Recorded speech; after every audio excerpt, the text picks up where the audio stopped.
அன்புமணி இருக்கும் கூட்டணியில ஐயா இடம்பெற மாட்டார் அப்படின்னு எடுத்துக்கலாமா? அரசியலில் எதுவும் நடக்கும்னு சொல்லியிருக்கிறோம். அரசியலில் ஐயா என்ன சொல்லியிருக்காங்க, அரசியலில் எதுவும் நடக்கும்னு சொல்லியிருக்கிறாரு.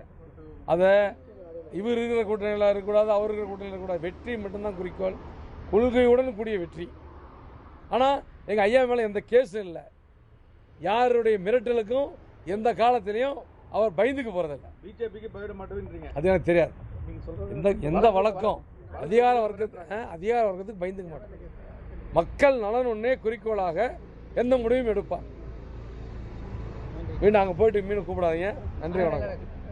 வேற ஏதாவது கட்சியிலேருந்து பேச்சுவார்த்தைக்கு மறைமுகமாக இப்போ தேர்தல்னு வந்தா பேசாமே இருப்பாங்க.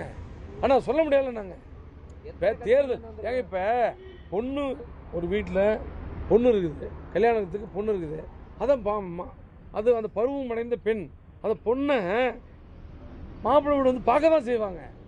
அதை பார்க்குற மாப்பிள்ளைங்கெல்லாம் அந்த பிள்ளை கொடுக்கணும்னு சொல்ல முடியாது. பெண்ணுக்கு பிடிக்கணும், மற்றது இன்னும் பேச வேண்டிய இதில் இருக்குது, உறவினர்களுக்கு பிடிக்கணும். அந்த மாதிரியான பல செய்திகள்லாம் இருக்குது. அது விரைவில் நல்லது நடக்கும். கூட்டணி பேச்சுவார்த்தை யாராவது தைலாபுரம் தோட்டம் வரது வாய்ப்பு இருக்கா சார்? வரலாம் சார், விரைவில் நல்லா நடக்கும். ஆனால் கையெழுத்து போடுறது இங்கே தான் கையெழுத்து போடுவார் ஐயா. தைலாபுரம் தோட்டம் தான் கையெழுத்து போடுவார். அது எந்த மாற்றம் கருத்து இல்லை.